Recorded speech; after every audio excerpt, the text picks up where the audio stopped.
Ada loh nubuatan di sana, ada loh nubuatan di Yesaya, ada loh nubuatan di Mazmur. Kenapa mereka harus melakukan kesaksian palsu? Kenapa mereka harus melakukan kemudian hal-hal yang bisa menyebabkan Yesus terjerat dengan hukum mati? Kalau memang sudah ada nubuatan, kenapa Kayapas harus bernubuat tahun itu juga? Kenapa nggak pakai nubuatan yang seperti tuduhan orang Kristen?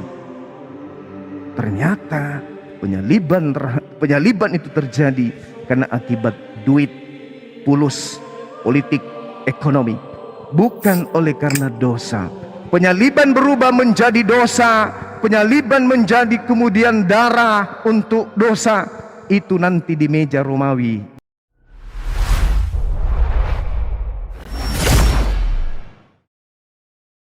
Juga ada 3 perbuatan jahat, maka Tuhan kemudian mengutuknya dengan apa?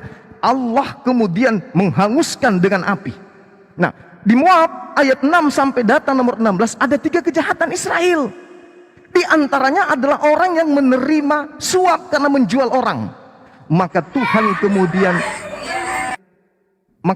kemudian mengangkat, mencabut berkat kepada Bani Israel kemudian. Jadi di Amos 2 lengkap di sana 3 golongan manusia di tengah-tengah Bani Israel yang kemudian mendapatkan kutukan. Dan tidak ada satupun manusia yang dikutuk oleh Tuhan malah diselamatkan, lalu orang benar yang disalibkan. Ini adalah satu pelanggaran yang besar. Kemudian jelas sekali dikatakan bahwa pengakuan Yesus, ini masih Yesus, belum Kristen. Ini masih Yesus, berarti masih Bani Israel. Di dalam Markus 14 nomor 21 Yesus mengatakan, terkutuklah, celakalah dia yang mengkhianati aku. Tuhan mengatakan yang menerima upah terkutuk. Tuhan mengatakan yang menyerahkan orang, menjual orang terkutuk. Yesus pun mengatakan yang menyerahkan aku terkutuk. Lagi-lagi yang mati di atas tiang salib pun terkutuk menurut Tuhan, terkutuk menurut Paulus. Tidak mungkin Nabi Allah, Rasul Allah, hamba yang suci mati terkutuk di atas tiang salib. Demikian sementara, silakan.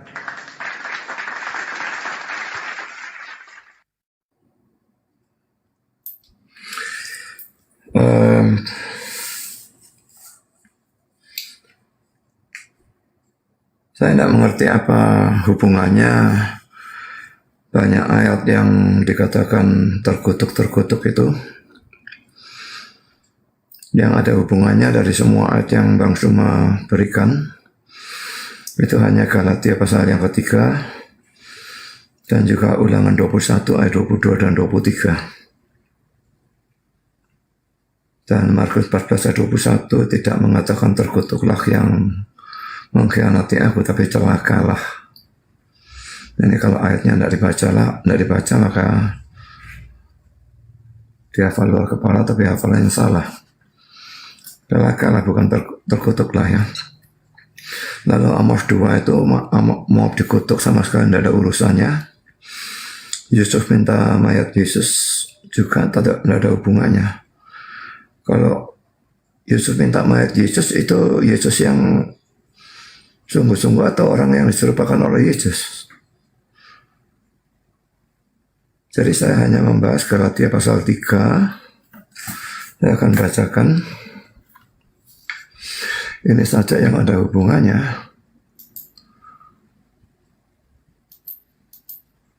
Galatia pasal 3.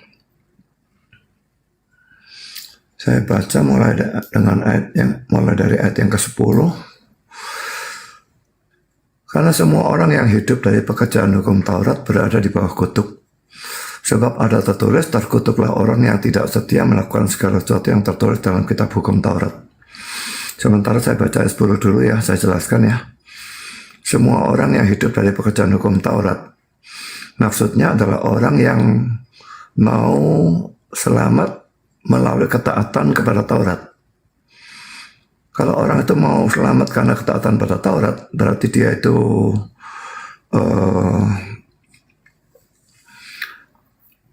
mentaati Taurat supaya dia masuk surga. Justru dikatakan dia itu berada di bawah kutuk. Alasannya dituliskan dalam ayat 10b, sebab ada tertulis terkutuklah orang yang tidak setia melakukan segala sesuatu yang tertulis dalam kitab hukum Taurat.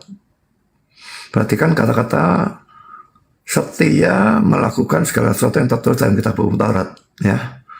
Setia melakukan segala sesuatu itu baru tidak terkutuk. Berarti dia harus taat 100%, tidak ada satu dosa sedikit pun. Tapi kalau dia tidak setia melakukan segala sesuatu yang tertulis dalam kitab hukum Taurat, dia terkutuk. Jadi sebetulnya seadanya dosa itu menyebabkan orang itu terkutuk. Dan di dalam dunia ini tidak ada satu orang pun yang tidak berdosa selain Kristus. Jadi semua orang terkutuk. Nah sekarang saya baca ayat 11-nya, Galatia 3. Dan bahwa tidak ada orang yang dibenarkan di hadapan Allah karena melakukan hukum Taurat. Antara jelas. Ya, sudah terkutuk, mau dibenarkan, tidak bisa dengan melakukan hukum Taurat. Dengan ketaatan, dengan perbuatan baik, tidak bisa. Karena, ini alasannya, orang yang benar akan hidup oleh iman. Kalau tadi hidup dari pekerjaan hukum Taurat itu mau diselamatkan oleh ketaatan pada hukum Taurat. Tapi yang di sini hidup oleh iman, orang benar. Orang ini mau diselamatkan oleh iman kepada Kristus. Jadi hanya itu yang bisa menyelamatkan. Tapi dengan melakukan hukum Taurat, tidak ada orang yang bisa dibenarkan. Tapi kalau orang itu beriman kepada Kristus sebagai Tuhan dan Juru Selamat, maka dia memang dibenarkan. Sekarang ayat 12 dari Galatia 3, tapi dasar hukum Taurat bukanlah iman, melainkan siapa yang melakukannya akan hidup karenanya. Jadi dasar hukum Taurat memang bukan iman, tapi ketaatannya. Siapa yang melakukan akan hidup karenanya. Bisa memang. Seperti tempoh hari saya katakan, saya pernah buat khotbah 2 jalan keselamatan. Yang satu karena iman kepada Kristus, yang kedua ketaatan. Tapi yang kedua ini ketaatannya mesti sempurna seperti yang tadi saya katakan. Jadi ayat 12 dan ayat 10 berhubungan. Tidak setia melakukan segala sesuatu yang tertulis dalam kitab hukum Taurat, itu terkutuk. Jadi kalau bisa taat semua 100%, dia memang akan mendapatkan hidup yang kekal, dia akan selamat. Tapi tidak ada orang bisa melakukan 100% hukum Taurat. Itu mustahil. Semua orang pasti punya dosa kecuali Yesus. Dan karena itu semua orang terkutuk. Jadi secara teoritis jalan keselamatan ada 2. Tapi dalam praktisnya, yang taat karena hukum Taurat ini bukan jalan. Karena tidak ada orang yang bisa melakukan itu. Melakukan hukum Taurat dengan sempurna. Jadi akhirnya satu-satunya jalan keselamatan hanya Yesus. Seperti dikatakan dalam Yohanes 14 ayat yang ke-6. Akulah jalan dan kebenaran dan hidup. Tidak seorang pun sampai kepada Bapa kecuali melalui aku. Jadi Yesus adalah satu-satunya jalan ke surga. Satu-satunya jalan keselamatan. Sekarang saya bahas ayat 13 dari Galatia 3. Kristus telah menebus kita dari kutuk hukum Taurat. Dengan jalan menjadi kutuk karena kita. Sebab ada tertulis terkutuklah orang yang digantung pada kayu salib. Jadi Kristus itu menebus kita dari kutuk hukum Taurat dengan jalan menjadi kutuk karena kita. Maksudnya dia mati melalui kematian yang terkutuk. Kematian yang terkutuk itu atau digantung atau disalib. Dan satu orang penafsir mengatakan mengapa digantung dan disalib itu kematian terkutuk. Karena itu menunjukkan bahwa orang itu sepertinya ditolak oleh bumi dan ditolak oleh langit gitu ya. Kan dia ada di antara langit dan bumi. Ya, digantung juga seperti itu, disalib juga seperti itu. Naik segitu ya. Ngawang gitulah ya. Rasanya bumi tidak mau, surga tidak mau. Dan itu simbol dari keterkutukan itu. Jadi Kristus harus mati melalui salib, tidak boleh dengan cara yang lain. Memang sebetulnya melalui gantung bisa. Tetapi kalau melalui gantung tidak bisa menggenapi apa yang ada dalam hukum Taurat. Karena semua korban-korban di situ itu korban yang berdarah. Sedangkan kalau digantung tidak berdarah. Tapi tersalib itu memenuhi terkutuk maupun berdarah. Jadi akhirnya tidak ada cara lain. Kristus itu harus mati melalui salib. Jadi Tuhan itu bukan cuma melihat cara mana ya enaknya. enaknya dipenggal atau dirajam atau pakai kursi listrik kalau zaman abad modern atau apa saja, tidak. Harus dengan jalan salib. Karena itu kematian terkutuk. Dan kalau Yesus mati melalui kematian terkutuk dan kami percaya kepada Dia, maka kutuk yang ada pada kami dicabut. Dan itu membuat kami menjadi orang yang diberkati. Ya, terbalik selalu ya.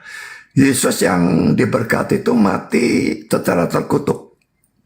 Supaya kita yang terkutuk itu menjadi orang yang diberkati. Selalu terbalik begitu ya. Anak Allah menjadi manusia. Supaya manusia bisa menjadi anak Allah. Dia yang maha mulia menjadi hina dan terkutuk. Supaya kita yang hina dan terkutuk bisa menjadi mulia bersama para malaikat di sorga. Jadi kalau dalam Galatia 3:13 ini, sebab ada tertulis terkutuklah orang yang digantung pada kayu salib.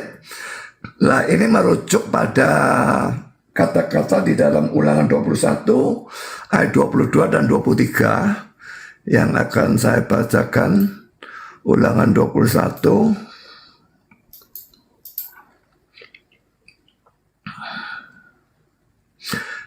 ayat 22 dan 23. Apabila seseorang berbuat dosa yang sepadan dengan hukuman mati, lalu ia dihukum mati, kemudian kau gantung dia pada sebuah tiang. Tiang ya, di sini bukan salib ya. Dan sebetulnya tadi di dalam Galatia itu juga tiang, karena itu mengutip dari sini. Jadi itu bukan membicarakan Kristus, tapi membicarakan ayat ini. Jadi sebetulnya tiang. Lalu Ulangan 21 ayat 23. Maka janganlah mayatnya dibiarkan semalam-malaman pada tiang itu, tapi haruslah engkau menguburkan dia pada hari itu juga. Sebab orang yang digantung terkutuk oleh Allah. Janganlah engkau menajiskan tanah dan seterusnya. Jadi kalau Bang Suma tadi mengatakan sabat, itu salah lagi ya. Bukan sabat. Tapi tidak boleh kelewat sore. Sore itu pergantian hari mereka. Jadi sebelum jam 6 mayatnya sudah harus diturunkan. Kalau orang itu digantung itu ya, harus diturunkan. Tapi kalau tidak diturunkan, maka tanah yang diberikan itu menjadi najis dan sebagainya. Karena itu Yesus itu mati jam 3 sore, dia tidak dibiarkan tergantung di situ. Lalu Yesus dari Arimatea minta untuk menurunkan dan diturunkan. Nah, dua penjahat itu yang di sisi kiri dan kanan Yesus itu, karena masih hidup, itu juga tidak boleh dibiarkan pada salib itu. Karena kalau sampai kelewat dari jam 6 sore, maka itu melanggar Ulangan 21 ayat 22-23. Jadi karena itu kakinya dipatahkan. Orang yang disalib itu kalau dia mau menarik nafas, dia sukar menarik nafas ya, sesak gitu ya, karena dia harus menjejakkan kakinya untuk bisa menarik nafas, padahal kakinya dipaku. Jadi setiap kali dia mau tarik nafas, dia harus sangat kesakitan dan menjejakkan kakinya ke atas baru bisa narik nafas. Kan itu pada waktu kakinya dipatahkan, itu dengan martil besar begitu pada bagian tulang keringnya tuh ya, itu dipatahkan remuk, dia tidak bisa lagi mengangkat tubuhnya sehingga sesak napas terjadi dan dia akan cepat mati. Jadi setelah mati baru diturunkan. Jadi dengan demikian mereka tidak melanggar Ulangan 21 ayat 22-23 dan mayatnya semua diturunkan sebelum jam 6 sore. Jadi Yesus mati mengalami kematian terkutuk. Yesus tidak dipatahkan ya, tapi pada perintahnya mematahkan, tapi dilihat, Yesusnya sudah mati, untuk apa dipatahkan? Tidak perlu dipatahkan kakinya. Tapi kok satu tentara tanpa ada perintah, dia menombak Yesus dengan tombaknya dan keluar cairan air dan darah. Itu ada dalam Yohanes pasal yang ke-19. Lah, dengan demikian dia mati, dan dengan kematiannya itu dia memikul kutuk yang seharusnya bagi kita. Dan karena itu sekarang kalau kita percaya kepada dia, kutuk itu hilang. Kita dianggap orang yang diberkati.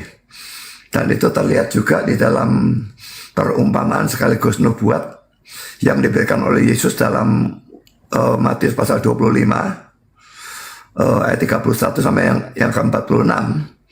Orang-orang yang dia memisahkan domba dengan kambing. Domba itu gambaran orang yang beriman, dan kambing gambaran orang yang tidak beriman. Dan kepada orang-orang yang tidak beriman itu dikatakan terkutuklah engkau, orang-orang terkutuk, dan mereka dilemparkan ke tempat yang terkutuk, yaitu neraka. Sedangkan untuk orang-orang yang beriman dikatakan orang-orang yang diberkati, dan itu yang dimasukkan ke surga. Jadi mengapa mereka orang diberkati? Karena kutuknya sudah dihapuskan. Dengan mereka percaya Kristus, maka itu diberlakukan pada mereka menjadi orang yang diberkati. Tapi orang yang tidak percaya, mereka tetap terkutuk dan masuk ke tempat terkutuk selama-lamanya. Mohon maaf, ada batasan. Pendeta Sekian. Budi Asali. Ya, terima kasih. Silakan Bang Zuma. Terima kasih. Jadi gini, bagi Yahudi, orang terkutuk itu tidak ada keselamatan bagi dirinya, apalagi bagi orang lain. Bagi Yahudi nih, kan tadi saya bagi menjadi 3. Kutuk itu bagi orang Yahudi adalah orang yang melakukan dosa besar.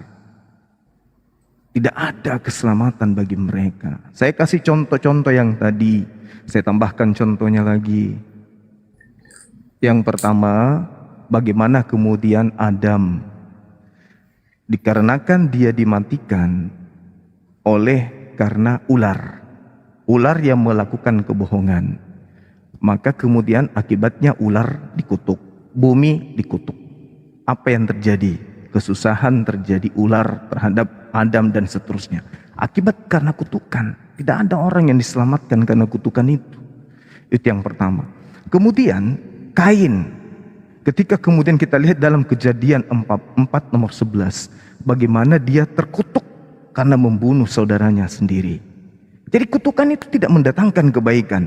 Kemudian orang fasik, orang fasik dalam Kejadian, di dalam Ayub 15 juga diterangkan di data nomor 35. Di situ sangat jelas dikatakan bahwasanya orang fasik ini karena dia terkutuk, dia juga habis dilalap api. Kenapa dia terkutuk? Lagi-lagi karena dia makan suap. Kemudian pemberontak yang makan suap, kemudian orang-orang yang berdosa kemudian dilenyapkan karena suap. Di Yesaya 1 nomor 23. Jadi tidak ada kebaikan yang didatangkan oleh orang yang dikutuk. Tidak ada kemudian kebaikan orang yang mati karena suap. Bahkan kalau kita melihat di dalam Mika 3 nomor 10 sampai nomor 11, Yerusalem itu kemudian menjadi timbunan puing-puing. Menjadi puing timbunan. Karena apa? Karena suap. Yudas suap. Kenapa Yesus yang kemudian Nabi Isa atau orang yang benar kemudian menjadi korban? Sementara yang disuap inilah yang harus kena kutuk.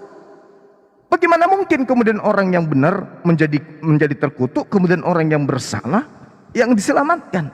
Sedangkan pengakuan Pak Pendeta adalah Kristen tadinya itu adalah terkutuk. Namun kutukan ini digantikan oleh orang yang suci di atas tiang salib, yaitu Yesus, supaya orang Kristen menjadi mulia, supaya orang Kristen ini menjadi benar. Maka terkutuknya Kristen dialihkan kepada Yesus yang adalah orang benar dan mati di atas tiang salib demi untuk dihadiahkan kepada orang Kristen. Ini konsep dari Kristen, Pak. Kita akui itu konsepnya Kristen. Silakan dengan konsep Kristen. Tapi ini kita sedang berbicara mengenai penyaliban yang terjadi kepada orang-orang Yahudi, yaitu Yudas ataukah Yesus ataukah Barabas. 3 di antara orang ini yang mati kemudian disalibkan. Nah sekarang kita lihat, apakah Yesus ini pendosa sampai dia harus mati di atas tiang salib? Sedangkan ketika berbicara mengenai kutukan dan kutukan, yang kena kutukan itu adalah orang yang berdosa. Ulangan 21 nomor 23. Kalalah. Kalalah itu katarah dalam bahasa Ibrani. Artinya sama-sama kutuk. Kutuk ini celaka, Pak. Celaka dalam bahasa Yunani. Sama aja pun orang yang kena celaka ya orang yang dikutuk. Kalalah, katara itu sama dalam bahasa Ibrani dan bahasa Yunani. Lalu kemudian di dalam Ulangan 27 nomor 26. Terkutuklah orang yang tidak mempraktekkan Taurat dengan perbuatan. Lah, Yesus adalah orang yang taat kepada hukum Taurat. Kenapa dia yang terkutuk di atas tiang salib? Sedangkan yang terkutuk menurut hitungan Tuhan adalah orang yang makan suap. Keluaran 23 nomor 8, orang yang makan suap itulah yang terkutuk. Karena dia telah memutarbalikkan kebenaran. Tolong Anda pahami, kita berbicara skala Yahudi dulu. Kalau Kristen kan sudah jelas, Kristen ini adalah kelompok manusia yang muncul belakangan yang menerima pengajaran tentang salib. Itu. Nah, sekarang kita lihat. Apa sih sebabnya Yesus orang Yahudi ini ingin dibunuh? Kalau di Kristen, orang yang muncul belakangan, kalau di Kristen, Yesus dibunuh karena dosa. Itu karena Kristen. Tapi kalau kita berbicara mengenai Yahudi, Yesus dibunuh itu karena pulus, karena uang, karena politik, bukan karena dosa. Itu kalau di Yahudi. Di TKP, kejadiannya kemudian sangat jelas. Penyaliban terhadap Yesus, oknum yang ada di salib ini, itu bukan karena dosa waris. Tapi kalau kita berbicara mimbar gereja, mimbar Kristen, ya Yesus mati di salib. Tapi bukan itu yang menjadi patokan. Harus yang menjadi patokan adalah dasar pertama kenapa Yesus anak Maria ini mau disalib. Itu dulu poinnya.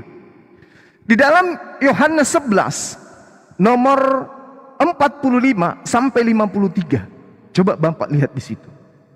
Banyak orang Yahudi yang Yohanes 11 nomor 45 sampai 53. Coba Bapak baca. Jadi kita berbicara mengenai kontemporer, konteks waktu, ya, atau temporer yang ada pada zaman itu, atau kita lihat secara histori. Ya. Dikatakan dalam Yohanes 4 di Yohanes 11 nomor 45 bahwasanya banyak orang Yahudi yang datang melihat keajaiban yang dilakukan oleh Yesus. Salah satu di antara mereka kemudian datang melapor ke orang-orang Farisi. Wahai orang Farisi, sini kumpul. Lalu mereka berkumpul, orang Yahudi, orang Farisi, imam-imam kepala, mahkamah agama. Mereka bersepakat, mereka berembuk. Ini ada apa ini? Yesus semakin besar pengaruhnya. Kalau Yesus kita biarkan terus, akan semakin banyak orang yang percaya kepada dia. Dan kalau itu terjadi, maka bangsa Roma akan datang merampas tempat suci kita, bahkan merampas bangsa ini. Oke? Jadi mereka berkumpul, imam kepala, ahli Taurat, orang Farisi, mahkamah agama. Ini 4 komponen pemuka-pemuka agama yang menentukan kebijakan pada masa itu berkumpul. Lebih baik satu orang Yesus kita serahkan, kita bunuh, lebih baik satu orang mati daripada tempat suci kita ini, daripada bangsa Israel ini dirampas oleh Romawi. Tapi satu kemudian imam kepala, Masya Allah Dinda, satu imam kepala yaitu Kayafas angkat bicara. Kalian tidak tahu dan kalian tidak insaf. Adalah lebih baik bagi kita satu orang Yesus mati daripada semua bangsa kita ini mati, daripada semua bangsa kita ini dirampas oleh Romawi. Ini yang perlu pendeta pahami. Maka kemudian mereka sepakat untuk melakukan pembunuhan kepada Yesus. Nah, inilah yang terjadi sebenarnya.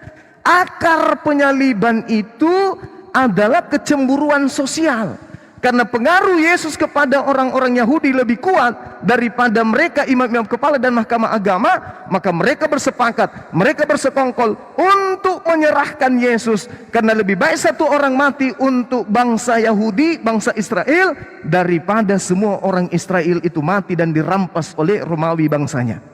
Coba Anda baca di data nomor 51, 52 di Yohanes 11 di alur cerita itu. Maka mulai hari itu kemudian mereka bersepakat untuk membunuh Yesus. Jadi tidak ada kesepakatan membunuh karena dosa waris. Oke? Yahudi melakukan pembunuhan terhadap Nabiullah, utusan Allah, Rasul Allah, utusan Allah, karena mereka khawatir bangsanya dirampas oleh orang Roma. Maka penangkapan itu pun terjadi dengan kesaksian-kesaksian palsu. Matius 26 nomor 59. Imam-imam kepala dan bahkan mahkamah agama melakukan kesaksian-kesaksian palsu untuk membunuh Yesus. Oke? Jadi prosesi penangkapan terjadi. Nabi Isa diselamatkan ke langit. Yang menggantikannya adalah orang yang fasik. Yang menggantikannya adalah orang yang pengkhianat. Maka kemudian berlanjut 10 tahun, 20 tahun, 30 tahun, 40 tahun, 50 tahun, 100 tahun, 100, sampai kepada abad ketiga, abad kedua, abad ketiga, abad keempat. Dijadikanlah pembunuhan terhadap pengganti Nabi Isa ini menjadi Tuhan yang menghapuskan dosa di atas tiang salib. Jadi ada beda cerita, Pak, antara penyaliban yang terjadi terhadap Nabi Isa alaihissalam yang diangkat ke langit dan digantikan oleh penggantinya, dan ajaran Kristen yang menganggap orang yang disalib itu sebagai Tuhan yang datang menjelma menjadi manusia nebus dosa manusia. Itulah Islam datang untuk meluruskan itu. Demikian. Oke, silakan Pak Budi. Oke. Saya kira Bang Suma perlu melihat benang merahnya ya. Jadi dalam Alkitab itu sudah dari semula Allah itu merencanakan. Jauh sebelum dia menciptakan Adam dan Hawa, dan jauh sebelum ada dunia dan alam semesta dan sebagainya, di dalam kekekalan Allah itu sudah merencanakan. Dia akan menciptakan manusia, namun manusia itu direncanakan juga untuk jatuh dalam dosa. Dan pada saat yang sama dia juga merencanakan Yesus itu harus mati untuk menggantikan orang-orang berdosa, memikul hukuman dosa mereka. Jadi itu rencana Allah. Dan rencana Allah itu tidak mungkin tidak terjadi. Kita akan melihat dalam Ayub pasal 42 ayat 1 dan 2. Ayub berapa, Pak? Ayat 42 ayat 1 dan 2. Maka jawab Ayub kepada Tuhan, aku tahu bahwa engkau sanggup melakukan segala sesuatu. Jadi maha kuasa maksudnya ya. Dan tidak ada rencanamu yang gagal. Kalau kita manusia punya rencana, kita sering gagal ya. Karena kita tidak maha kuasa. Tapi Allah itu maha kuasa, dia sanggup melakukan segala sesuatu. Dan karena tidak ada rencanamu yang gagal. Jadi semua yang terjadi dalam sejarah ini itu terjadi karena itu ada rencana Allah, dan Allah melaksanakannya tanpa gagal satupun. Jadi kejatuhan Adam direncanakan, penebusan Kristus direncanakan, kita berbuat dosa apapun direncanakan. Kami sekarang ini, kita sekarang ini sedang berdebat, itu juga direncanakan. Semua direncanakan. Keselamatan atau kebinasan seseorang direncanakan. Saudara mencuri atau saudara berzina atau saudara melakukan apapun, semua direncanakan. Hal yang baik, hal yang buruk direncanakan. Bahkan debu berterbangan itu direncanakan. Jadi itu kedaulatan Allah. Semua ada dalam rencana dia, dan dia lakukan persis seperti yang dia rencanakan, dan itu mesti terjadi. Jadi kalau manusia itu jatuh dalam dosa, itu bukan hal yang aneh, memang direncanakan. Tapi Yesus direncanakan juga. Dan kalau Bang Suma mengatakan bahwa orang benar itu tidak mungkin terkutuk, memang benar, kalau ada orang benar tidak terkutuk memang ya. Tapi tidak ada orang yang benar, itu masalahnya.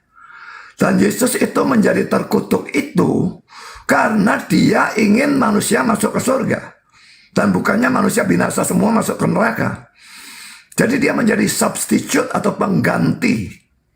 untuk memikul hukuman dosa, untuk memikul keterkutukan itu. Dia sebetulnya suci murni, karena itu tidak ada kematian mestinya.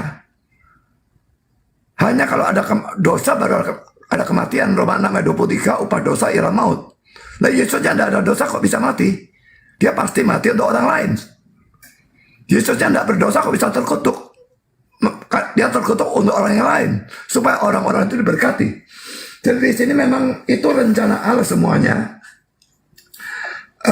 Mengapa Yesus mau mati di salib?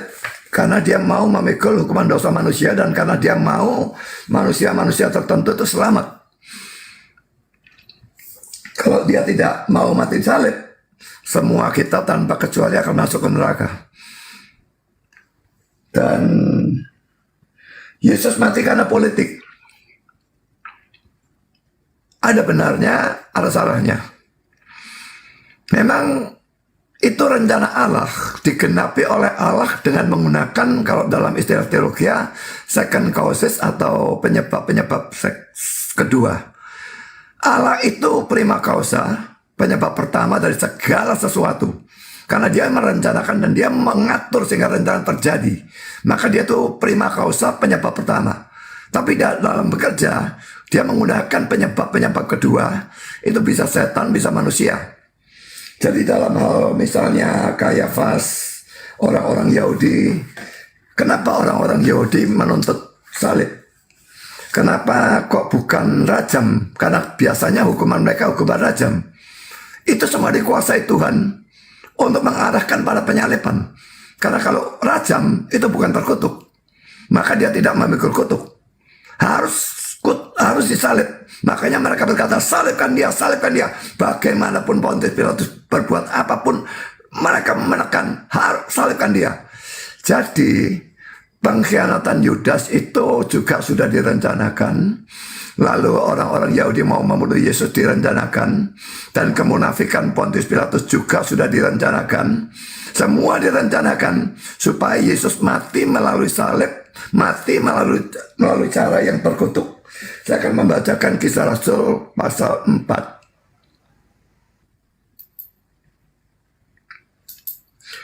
Kisah Rasul pasal 4 ayat yang ke-27 dan 28.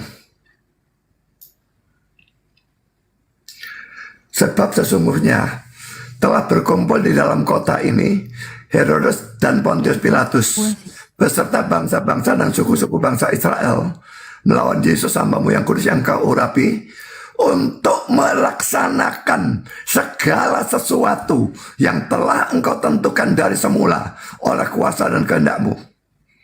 Jadi mereka berkumpul itu melawan Yesus itu bukannya terjadi karena kebetulan atau karena apapun alasan yang lain, tapi karena itu memang rencana Tuhan. Itu 28 saya ulangi. Untuk melaksanakan segala sesuatu yang telah engkau tentukan atau engkau rencanakan dari semula dalam kekekalannya oleh kuasa dan kehendakmu. Jadi semua itu memang direncanakan oleh Allah. Manusia jatuh dalam dosa, dan Yesus Allah menggunakan second causes supaya rencananya terjadi. Setan digunakan, setan merasuk Yudas Iskariot. Yudas Iskariot digunakan, dia menjadi mata duitan, lalu dia menjual gurunya sendiri. Lalu Pontius Pilatus digunakan, Herodes digunakan, orang-orang Yahudi digunakan, sehingga rencana Allah terjadi. Yesus mati melalui kematian yang terkutuk, dan dengan itu mencabut kutuk yang ada pada orang-orang yang berdosa yang percaya kepada dia. Kalau dalam urusan Kayafas ya, di dalam Yohanes pasal 11,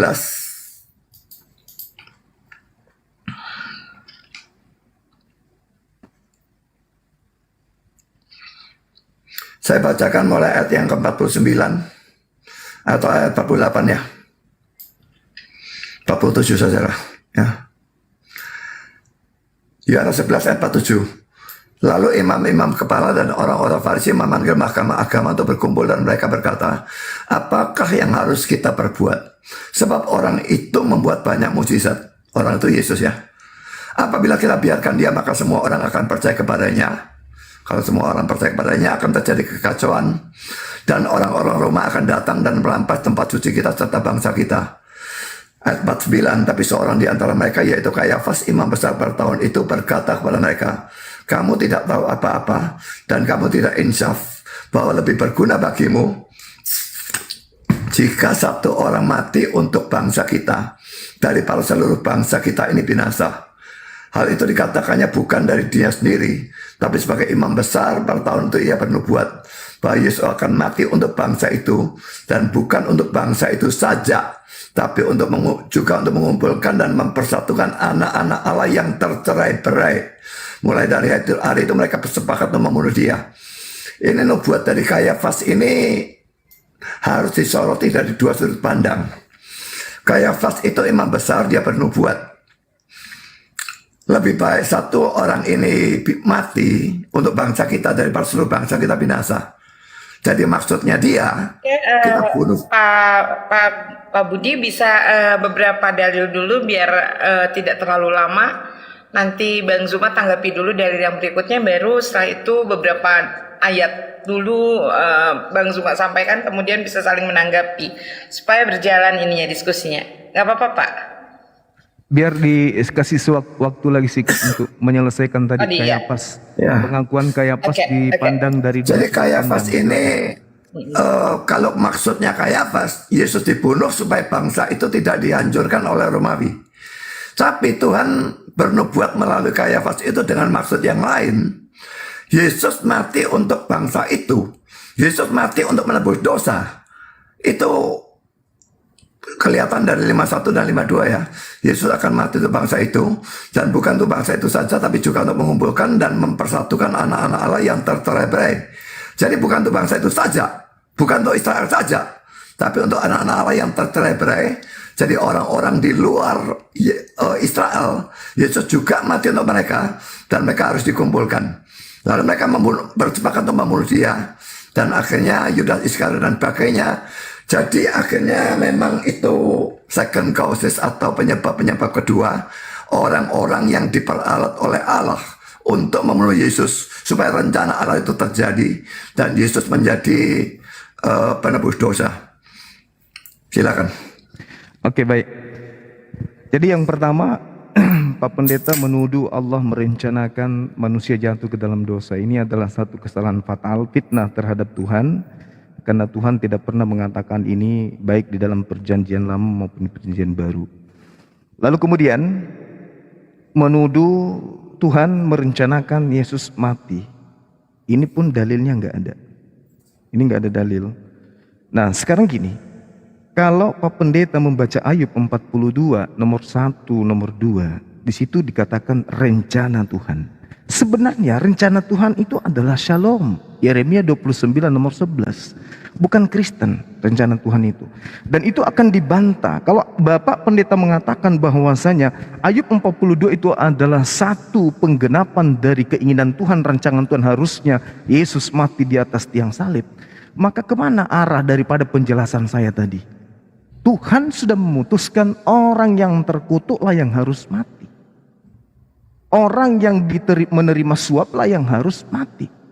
Amsal kemudian menjelaskan di dalam Amsal 21 nomor 18 dikatakan orang fasik menjadi tebusan bagi orang yang benar. Pengkhianat digunakan sebagai ganti orang yang jujur. Antara Yudas dan Yesus, siapa yang berkhianat? Kalau Bapak mengatakan rencana Tuhan harus terjadi, maka Amsal 21 nomor 18 harus terjadi. Pengkhianat yang harus mati di atas tiang salib. Bukan orang benar, bukan orang terkutuk, bukan orang benar, bukan orang jujur, tapi orang terkutuklah dan orang pengkhianatlah dan orang fasiklah yang kemudian yang harus mati di atas tiang salib. Jadi ini ada pencampur adukan antara ajaran Tuhan kepada Bani Israel dan ajaran gereja. Sementara murni bersih ajaran Yahudi, yang disalib itu adalah orang yang fasik, yang disalib itu adalah orang terkutuk, yang disalib itu adalah pengkhianat. Tidak ada di dalam ajaran Yahudi orang yang dibunuh, orang yang dihukum, orang yang disalib, orang yang dirajam adalah orang benar. Tak ada ajaran itu, tak ada. Mau sampai kapanpun tak akan ada. Tadi data-data saya sajikan bagaimana Dan, bagaimana ular, bagaimana Yerusalem, bagaimana Habil, semua kena kutukan karena mereka melakukan pengkhianatan, mereka melakukan penganiayaan terhadap orang yang benar. Jadi jangan dicampur adukkan. Saya lanjut. Di dalam kitabnya orang Yahudi, Pak, jelas sekali, ini kita belum masuk. Salah satu lagi ketetapan Tuhan, kalau Anda mengatakan bahwa saya rancangan Tuhan tidak bisa diganggu gugat, tidak bisa digugurkan kemudian. Mazmur 58 nomor 3 nomor 4. Tuhan sudah merancang penyesat-penyesat sejak dari dalam rahim ibunya. Itu juga Anda harus ikuti. Anda juga harus mengimani itu, bahwa penyesat telah dipilih dari sejak dalam ibunya untuk menyesatkan banyak orang. Dan lagi-lagi Saulus mengaku di dalam Galatia 1 nomor 15, aku dipilih dari sejak dalam rahim ibuku. Dipilih sebagai apa? Dipilih sebagai rasul Tuhan? Tidak mungkin. Kenapa? Karena orang yang mati di atas tiang salib bukan menebus dosa, tapi membayar atas kefasikannya, membayar atas upah pengkhianatannya. Bukan balas dosa. Jadi kita harus pisahkan dulu. Kenapa orang Yahudi disalib oleh orang Yahudi? Kenapa orang Yahudi mau Yesus itu disalibkan? Kalau Kristen mau Yesus disalibkan karena Kristen mau dosanya ditebuskan. Nggak ada kena di situ. Nggak kena. Orang Yahudi mau menyalibkan Yesus dikarenakan mereka takut kemudian kalau bangsanya dirampas oleh orang Romawi. Orang Yahudi membuat kesaksian-kesaksian palsu, kan orang Yahudi takut kemudian Romawi merampas tempat suci mereka. Tak ada dosa di situ. Nanti dosa ketika ada orang Farisi, ada serigala menyamar domba yang menjual kejadian tragedi penyaliban itu, dijualnya ke Romawi dan Yunani menjadi satu konsep keselamatan dengan matinya Yesus di atas tiang salib. Dia telah menebus dosa kita. Itu ilmu dari mana? Ilmu yang muncul dari Romawi dan Yunani berdasarkan hasil serigala yang nyamar domba. Itu satu poin. Kemudian poin yang kedua, betapa beratnya sudah 2000 tahun Kristen menggandeng dan mengakui dirinya sebagai bagian daripada Yahudi, tapi Yahudi tidak pernah bisa mengakuinya. Kenapa? Karena penyaliban itu adalah akibat dari kekonyolan, bukan akibat karena nubuatan Tuhan ingin merencanakan menebus dosa. Itu tak ada, itu muncul belakangan di gereja. Oke. Kemudian coba kita lihat Amsal 6 nomor 16. 6 perkara yang dibenci oleh Tuhan, bahkan 7 kekejian di dalam hatinya, yaitu membunuh orang yang tidak bersalah. Nah, di tengah-tengah Yahudi, berdasarkan firman yang datang kepada mereka, membunuh orang yang tidak bersalah adalah kekejian bagi Tuhan. Membunuh orang yang salah adalah murka dan kebencian bagi Tuhan. Bukan seperti yang Pak Pendeta sampaikan. Pembunuhan terhadap orang benar, pembunuhan terhadap orang yang jujur adalah untuk menebus dosa. Tidak ada itu, Pak. Amsal 6 nomor 16. 6 perkara yang dibenci, bahkan 7 kekejian dalam hatinya. Di antaranya membunuh atau mengeluarkan, meneteskan darah orang yang tidak bersalah. Kalau meneteskan darah saja tidak boleh, apalagi membunuhnya. Lalu kemudian Keluaran 23 nomor 7, perintah Tuhannya ini bukan lagi rencana tapi perintah. Jangan kau membunuh orang yang tidak bersalah, jangan kau membunuh orang yang tidak berdosa, sebab aku Tuhan tidak akan membenarkan orang yang bersalah. Jadi bagaimana mungkin kemudian kesalahan-kesalahan orang Romawi Yunani ditanggung oleh orang benar, ditanggung oleh orang jujur di atas tiang salib, sementara Tuhan sendiri tidak pernah memandang Romawi, tidak pernah memandang Yunani. Lalu kemudian ketika saudara Pak Pendeta yang saya hormati membaca kemudian data Yohanes 11 nomor 52, dan bukan untuk bangsa itu saja, tetapi untuk menyatukan dan mengumpulkan, mempersatukan anak-anak Elohim yang bercerai-berai. Pak Pendeta, tolong baca Yehezkiel 5 nomor 12. Oke? Tolong baca Yeremia 50 nomor 17. Tolong baca Yeremia 23 nomor 2 nomor 3. Baca sebaca-bacanya, pahami sepaham-pahamnya, bahwa yang disebut bercerai-berai itu adalah Bani Israel. Jadi dikatakan anak-anak Elohim atau anak-anak Tuhan yang dibuat bercerai-berai adalah keturunan Yakub yang dibuat oleh Tuhan bercerai-berai ke seluruh bangsa penjuru bumi. Jadi bukan orang Kristen di situ. Lagi-lagi nggak kena, Pak. Kemudian rencana penyaliban, saudara pendeta yang saya hormati, Anda katakan itu adalah rencana Tuhan. Salah besar. Coba kita lihat apa yang terjadi pada saat Pilatus meminta kepada orang-orang Yahudi dan imam-imam kepala bahkan mahkamah agama, wahai kalian, siapa yang hendak aku bebaskan? Apakah Yesus Barabas atau Yesus anak Maria? Apa kata mereka? Bebaskan Barabas, bebaskan Barabas, salibkan Yesus anak Maria, salibkan anak Yesus Maria. Berarti kehendak supaya Yesus anak Maria itu disalibkan bukan kehendak Tuhan, tapi kehendak penipu-penipu yang melakukan kesaksian-kesaksian palsu. Satu, di data Matius 26 nomor 59, imam-imam kepala melakukan kesaksian-kesaksian palsu. Kemudian apa lagi? Yohanes 11 nomor 53, mulai hari itu mereka kemudian melakukan kesaksian-kesaksian untuk melakukan pembunuhan terhadap Yesus. Apalagi Yohanes 6 nomor 70, bukankah aku yang memilih engkau yang 12, tetapi satu di antaramu adalah iblis. Jadi penyaliban terhadap Yesus itu, ya, itu adalah karya iblis, bukan karya Tuhan. Kalau kita lihat dari perspektif tentang dosa, tentang Kristen. Tetapi kalau kita lihat dari aspek Tuhannya, penyaliban terhadap Yesus itu, penyaliban terhadap oknum yang mati di atas tiang salib itu memang betul rencana Tuhan. Kenapa? Karena pengkhianat, orang fasik, orang terkutuk memang harus dibunuh. Makanya dikatakan celaka, celaka, celaka, terkutuk, terkutuk. Tapi kalau dikatakan bahwasanya yang mati di atas tiang salib adalah orang benar, tidak.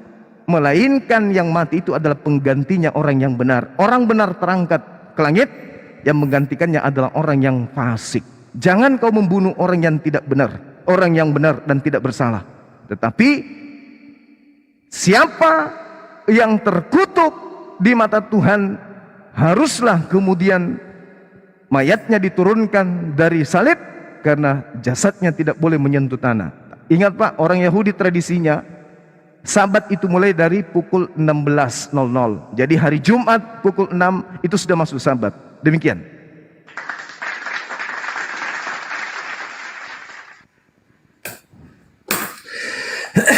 Silakan Pak Pendeta Buas. Oke. Kelihatannya Bang Suma menolak Yesus sebagai substitute atau pengganti ya. Kalau orang-orang jahat itu membunuh orang benar itu sesuatu kejahatan, saya tentu saja setuju. Tapi saya sudah katakan tadi bahwa itu termasuk second causes, jadi Allah mengatur semua itu terjadi. Karena kalau tidak ada orang-orang jahat yang membunuh Yesus, maka tidak ada penebusan. Dan kalau memang penebusan atau Yesus sebagai pengganti itu ditolak, maka Allah itu adil, dan karena itu semua orang akan masuk ke dalam neraka. Saya akan bacakan Nahum pasal 1 ayat yang ketiga saja ya.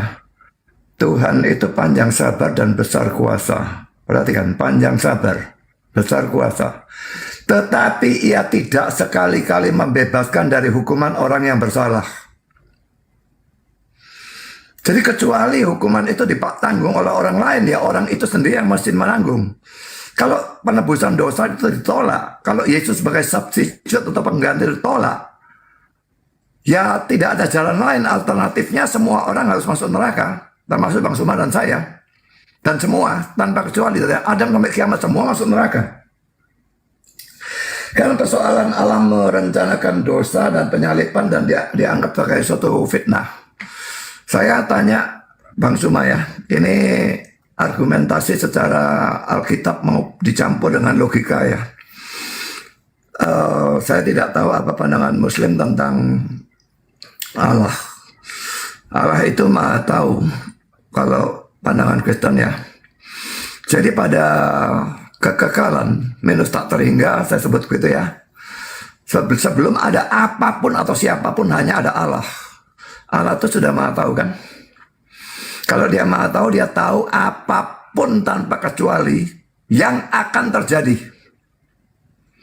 Apakah dia tahu Adam akan jatuh dalam dosa? Tentu tahu. Kalau enggak ya dia bukan maha tahu.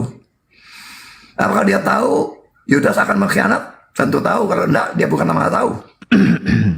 Sekarang apa yang dia ketahui itu pasti terjadi atau tidak pasti terjadi?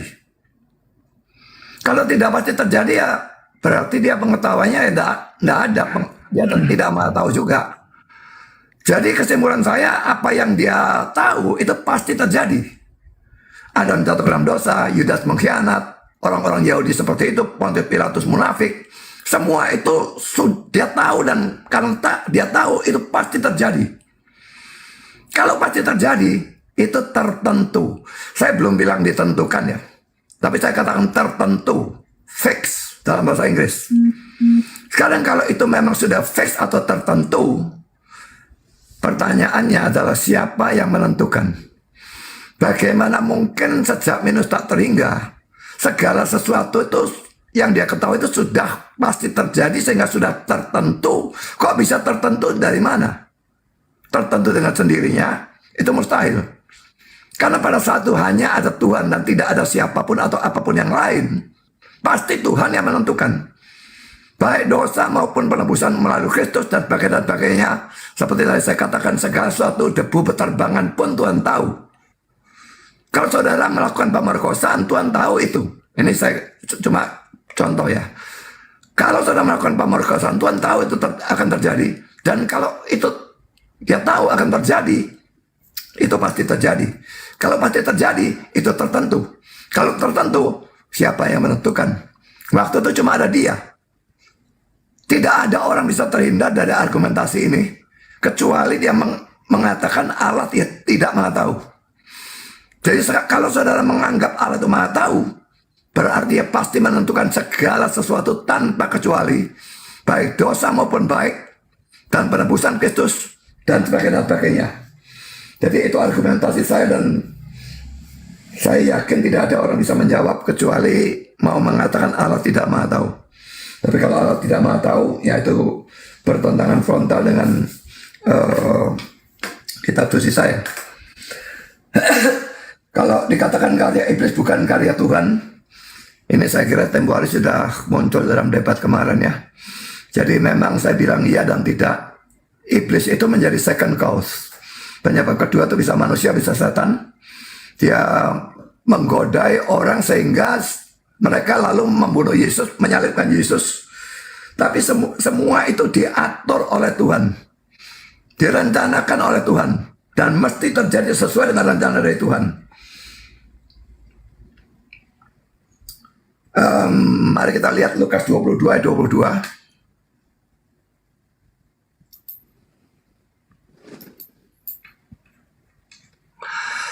Sebab anak manusia, Yesus ya, memang akan pergi, maksudnya pergi itu mati ya, seperti yang telah ditetapkan. Caranya mati itu ditetapkan ya. Akan tetapi celakalah orang yang olehnya dia diserahkan. Ini yang membicarakan Yudas. Dia memang akan mati melalui pengkhianatan Yudas. Itu ditetapkan, itu ditentukan, itu direncanakan. Tapi tetap celakalah orang yang olehnya dia diserahkan.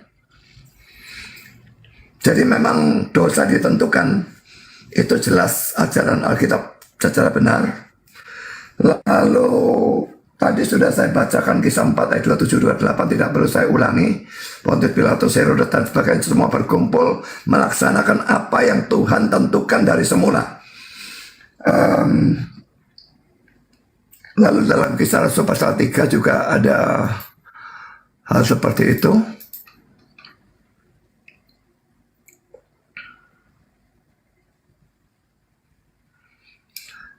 Kisah Rasul pasal 3 saya bacakan Allah, mulai ayat 13 ya, Allah Abraham, Ishak dan Yakub, Allah nenek moyang kita telah memuliakan hambanya, yaitu Yesus yang kamu serahkan dan tolak di depan Pilatus. Walaupun Pilatus berpendapat bahwa ia harus dilepaskan, tapi kamu telah menolak yang kudus dan benar, serta menghendaki seorang pembunuh, Barabas tadi ya, sebagai hadiahmu. Demikianlah ia, pemimpin kepada hidup, telah kamu bunuh. Tapi Allah telah membangkitkan dia dari orang mati, dan tentang hal itu kami adalah saksi.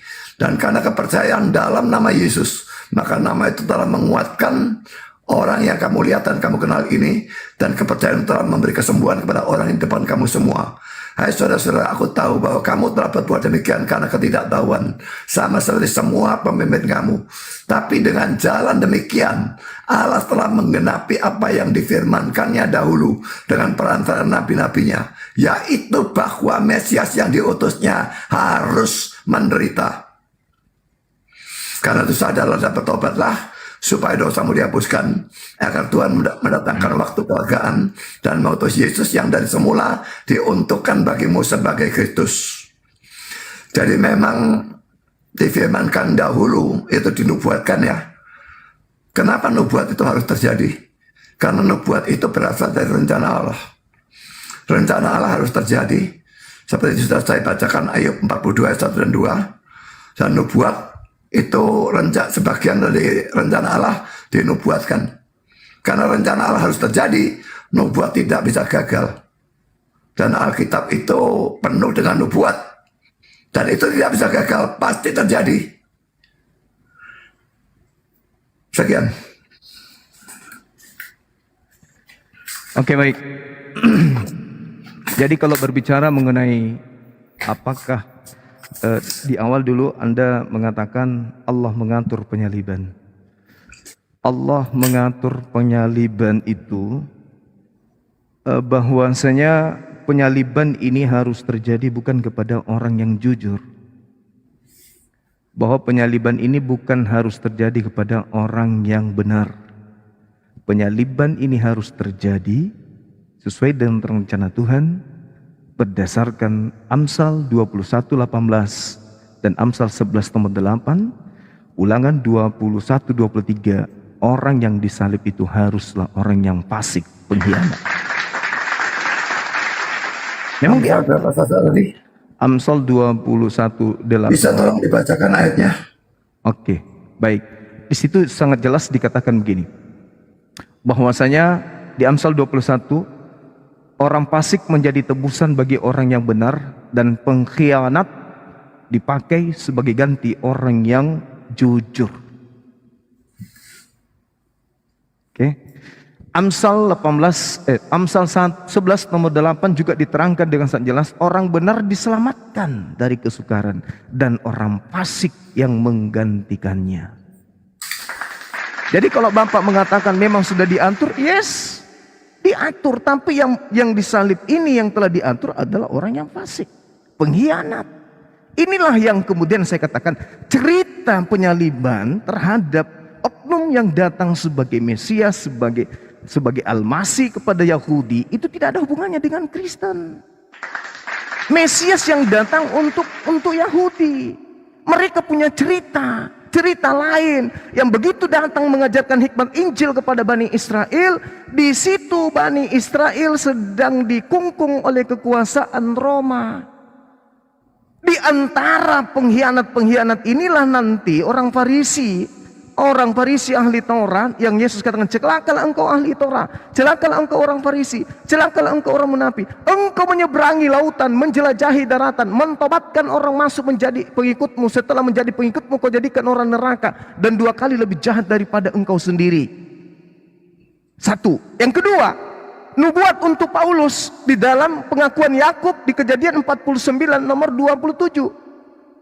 Benyamin, keturunanmu kelak akan berlaku seperti serigala. Dia merampas lalu membagikan harta rampasannya. Paulus di Filipi 3 nomor 5 nomor 6 mengaku sebagai orang Farisi dari keturunan Benyamin. Kena dia. Dan dia membagikan kitabnya orang Yahudi kepada Romawi dan Yunani. Lahirlah Katolik.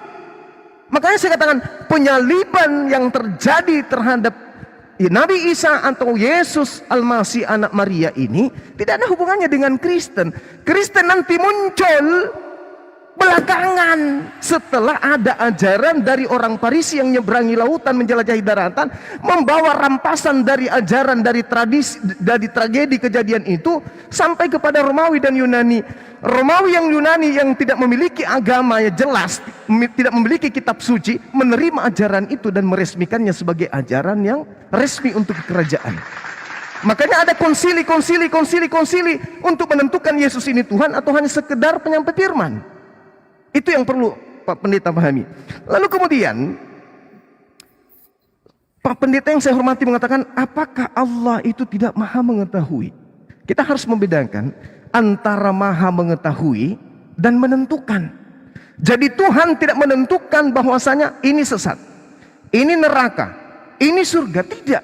Tuhan hanya mengatakan di dalam Al-Quranul Karim, Inni a'lamu ma la ta'lamun. Saya mengetahui, saya mengerti, saya paham bahwa yang terjadi kelak di akhir zaman, si A neraka, si B surga, si A neraka, si C dan seterusnya neraka. Kenapa? Karena saya mengetahui. Sebelum terjadi saya sudah tahu bahwa dia mati dalam kekafirannya. Sebelum dia mati saya tahu dia mu'allaf, maka dia mati dalam keadaan keislamannya. Saya tahu. Tapi Tuhan tidak mengatakan kamu mati dalam kafir ya, kamu mati dalam Islam. Tidak. Allah Subhanahu wa taala menerangkan di dalam Al-Qur'anul Karim, wa qulil haqqu mir rabbikum faman syaa'a falyu'min wa man syaa'a falyakfur. Kebenaran itu telah diserahkan semuanya kepada alam semesta. Barang siapa yang mau beriman silakan beriman, barang siapa yang mau kafir silakan kafir. Orang baru mau beriman, orang baru mau kafir, Tuhan sudah tahu lebih dulu endingnya. Bahwa orang yang belum lahir pun, si fulan dalam rahimnya ini ada bibit anak dalam perutnya, anaknya itu kelak ada di neraka. Loh, memang Tuhan yang tentukan? Tidak. Allah tahu ketika dia keluar, dia lebih cenderung percaya kepada ajaran-ajaran di luar daripada ajaran para nabi. Bukan berarti Tuhan yang menentukan itu. Jadi sekali lagi Pak Pendeta saya katakan bahwasanya kita harus memisahkan kemudian Yahudi tentang penyaliban terhadap sosok nabi yang datang kepada mereka disebabkan karena mereka cemburu bahwa jemaat lebih percaya kepada dia, maka mereka takut imam kepala, orang Farisi, mahkamah agama, takut kalau Romawi penguasa ini ketika tidak diberikan pajak, maka mereka akan datang merampas tempat suci mereka, merampas bangsa mereka, sehingga mereka sepakat lebih baik Yesus ini kita serahkan, kita bunuh, daripada kita semua ini ya dirampas, bangsa kita diambil, kita dijajah terus, tempat suci kita dirampas oleh Romawi. Maka lebih baik kita serahkan Yesus ini. Maka dikatakan di dalam Yohanes 11:53, mulai sejak itu mereka bersepakat untuk membunuh Yesus. Matius 26:59, imam-imam kepala, bahkan mahkamah agama. Nah, kalau sudah terlibat mahkamah agamanya, sudah terlibat imam-imam kepalanya, berarti mereka sudah semua satu cakupan ahli Taurat. Kenapa mereka tidak menggunakan nubuat-nubuat yang menurut Kristen? Ada loh nubuatan di sana, ada loh nubuatan di Yesaya, ada loh nubuatan di Mazmur. Kenapa mereka harus melakukan kesaksian palsu? Kenapa mereka harus melakukan kemudian hal-hal yang bisa menyebabkan Yesus terjerat dengan hukum mati? Kalau memang sudah ada nubuatan, kenapa Kayafas harus bernubuat tahun itu juga? Kenapa nggak pakai nubuatan yang seperti tuduhan orang Kristen? Ternyata penyaliban itu terjadi karena akibat duit, pulus, politik, ekonomi, bukan oleh karena dosa. Penyaliban berubah menjadi dosa, penyaliban menjadi kemudian darah untuk dosa. Itu nanti di meja Romawi dan Yunani. Demikian.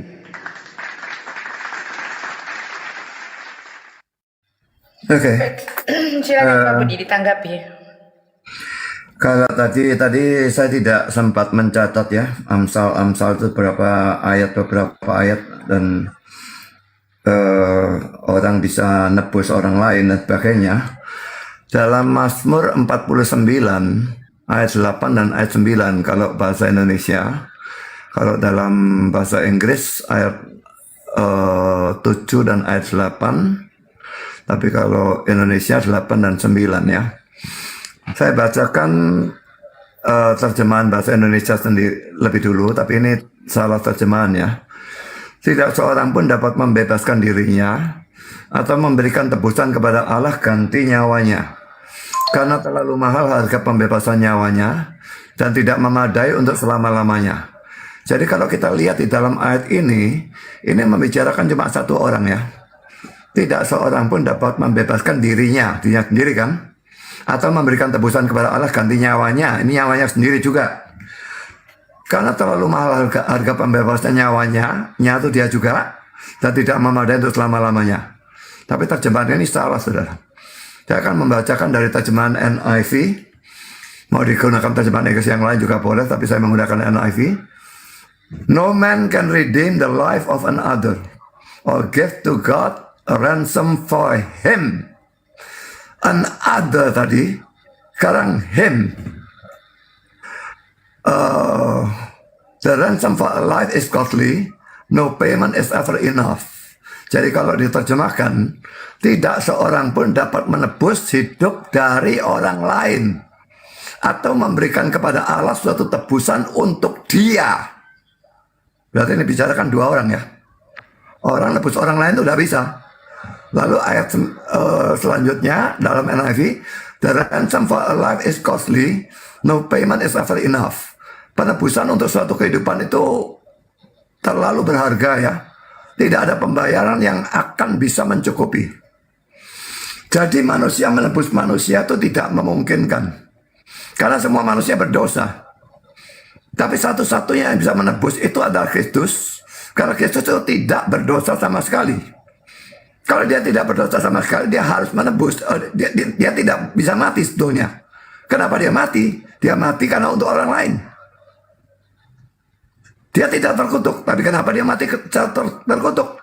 Dia mati secara terkutuk menggantikan orang lain. Kutuknya itu mestinya orang lain.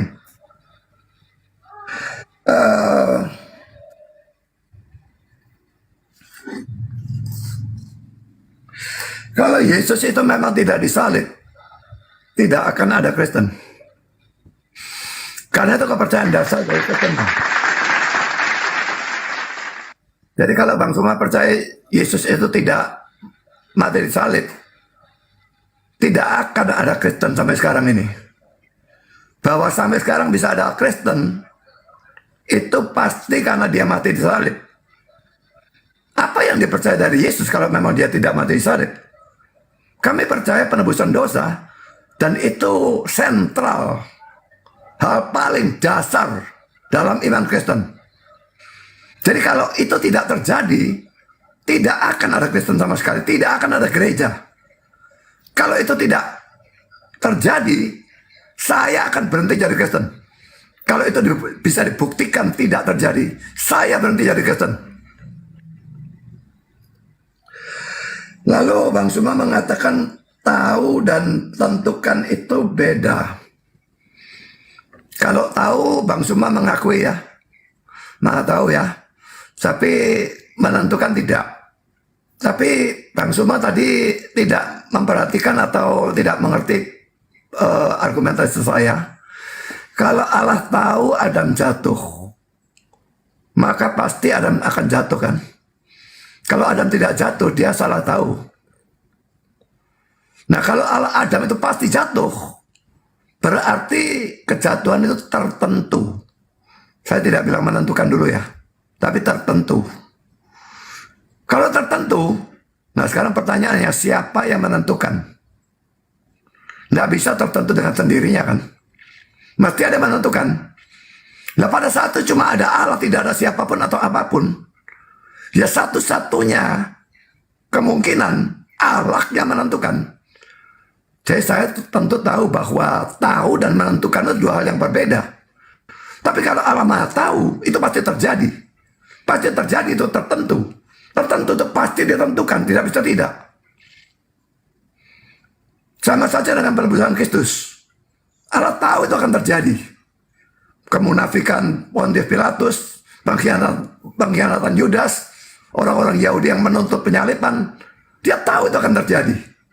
Kalau dia tahu itu akan terjadi, itu pasti terjadi. Kalau pasti terjadi, itu tertentu. Kalau tertentu, siapa yang menentukan?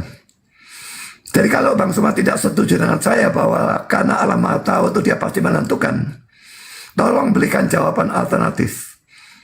Bagaimana bisa pada minus tak terhingga Segala sesuatu sudah tertentu. Bagi saya, tertentu karena Allah menentukan. Bang Zuma tidak mau terima itu, berikan jawaban alternatif. Kau bisa tertentu dari mana? Silakan.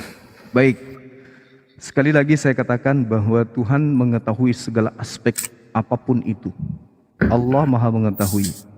Ya, Innallaha azizul alim. Jadi Allah itu maha mengetahui, maha bijaksana dan seterusnya. Lalu kemudian masalah ketetapan Tuhan. Al-Quranul Karim tadi saya sudah menjelaskan kepada Bapak bagaimana kemudian Allah menjelaskan wa qulil haqqu mir rabbikum. Kebenaran itu semuanya sudah dibeberkan, bebas, free will, termasuk Adam. Semua diberikan. Tetapi Adam dikasih peringatan, jangan kau makan. Nah sekarang yang membuat Adam kemudian makan itu Tuhan, bukan. Tapi yang membuat makan itu pilihannya sendiri karena terpengaruh oleh iblis. Nah, apakah Tuhan yang menentukan itu? Tidak. Tuhan tahu Adam akan jatuh. Tapi Tuhan bukan yang menentukan bahwa jatuhnya Adam adalah karena rencana Tuhan. Tidak. Allah tahu bahwasanya Adam ini akan jatuh. Nah, di Islam ketika Adam kemudian jatuh ke dalam kesalahan, Adam kemudian bertaubat. Fatalaqqa Adamu mir rabbihi kalimatin fataba alaih innahu huwat tawwabur rahim. Adam jatuh ke dalam kesalahan. Tuhan marah kepada dirinya. Tetapi solusinya kemudian adalah Adam bertaubat. Fatalaqqa Adamu mir rabbihi kalimatin fataba alaih innahu huwat tawwabur rahim. Seluruh nabi-nabi mengajarkan ketika mereka jatuh ke dalam dosa, umatnya jatuh ke dalam dosa, solusinya cuma satu, taubat. Yesus mengatakan bertaubatlah sebab kiamat sudah dekat. Yesus loh. Kenapa tidak mau percaya? Percayalah aku mati di atas tiang salib supaya kamu diselamatkan. Tak ada. Hidup kekal itu adalah mereka mengenal engkau satu-satunya Tuhan yang benar dan mengenal aku yang engkau utus. Asyhadu an la ilaha illallah wa inni rasulullah. Itu kata Yesus dalam bahasa Arab. Artinya kalau mau selamat nggak ada hubungannya dengan salib. Menurut Yesus karena Yesus orang Yahudi. Kalau menurut Roma selamat karena penyaliban, karena minum darah, karena makan dagingnya Yesus. Itu Romawi, itu Kristen. Jadi Allah sudah tahu apa yang akan terjadi. Bukan berarti Allah yang menentukan seperti Fir'aun. Seperti siapa lagi? Yang menurut teman-teman Kristen orang-orang berdosa, apakah mereka sudah ditetapkan seperti itu? Tidak, mereka yang menjadikan itu pilihan. Makanya dikatakan wa qulil haqqu mir rabbikum faman syaa'a falyu'min wa man syaa'a falyakfur. Barang siapa yang mau beriman silakan beriman, barang siapa yang mau kafir silakan kafir. Inna a'tadna lizzalimin nara. Sesungguhnya yang memilih kafir adalah dia akan masuk ke dalam neraka. Sekarang mari kita buktikan. Apakah Bapak ditakdirkan menjadi orang Kristen? Kan tidak. Bapak pendeta yang saya hormati sendiri mengatakan kalau tidak ada penyaliban, saya akan tinggalkan Kristen. Nah sekarang yang meminta Anda percaya penyaliban itu siapa? Tuhan? Tidak, Bapak sendiri. Kita sudah paparkan yang disalib itu adalah pengkhianat, yang disalib itu adalah orang fasik. Tapi Anda yang memilih, maka Allah mengatakan falyakfur, silakan kafir. Kalau Anda memilih itu silakan. Dikasih pilihan. Orang-orang yang mendengarkan dialog kita ini dan mengerti apa yang saya jelaskan, mereka akan segera berbondong-bondong meninggalkan penyembahan terhadap atau meninggalkan agama mereka atau agama Kristen. Siapa yang menentukan itu? Ya mereka sendiri. Wa qulil haqqu mir rabbikum faman syaa'a falyakfur Waman sya'afal yu'min, waman sya'afal yakur. Siapa yang mau beriman silakan, yang mau kafir silakan. Sudah dibeberkan kebenaran itu. Fasik, pengkhianat, menggantikan orang yang jujur. Nah sekarang mari kita lihat. Ketika Bapak membawa data Mazmur 49 tadi. Itu bukan seperti itu kaidahnya Pak. Mohon maaf ini. Bukan seperti itu kaidahnya. Kita lihat di dalam Yehezkiel 18. Ini saya bacakan Pak ya. Yehezkiel 18.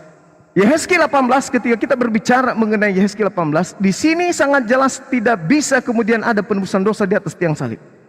Tetapi kalau ia melahirkan seorang anak yang menjadi perampok dan suka menumpahkan darah atau melakukan salah dari satu hal-hal itu, Walaupun ayah tidak melakukan satupun juga, makan daging persembahan di atas gunung dan mencemari istri sesamanya, menindas orang sengsara dan miskin, merampas tidak mengembalikan keadaan orang, melihat kepada berhala-berhala dan melakukan kekejian, memungut bunga uang yang riba dan seterusnya. Sesungguhnya kalau ia melahirkan seorang anak dan anak itu melihat segala dosa yang dilakukan ayahnya, tetapi menginsafi hal itu sehingga ia tidak melakukan seperti ayahnya, ia tidak makan daging dan seterusnya, dia tidak menindas orang seperti ayahnya dan seterusnya, menjauhkan dirinya kepada makanan riba dan seterusnya, maka dia tidak akan dilimpahkan kesalahan-kesalahan ayahnya. Begitu juga sebaliknya, ayah yang melakukan, dialah yang menanggung resikonya, bukan anaknya.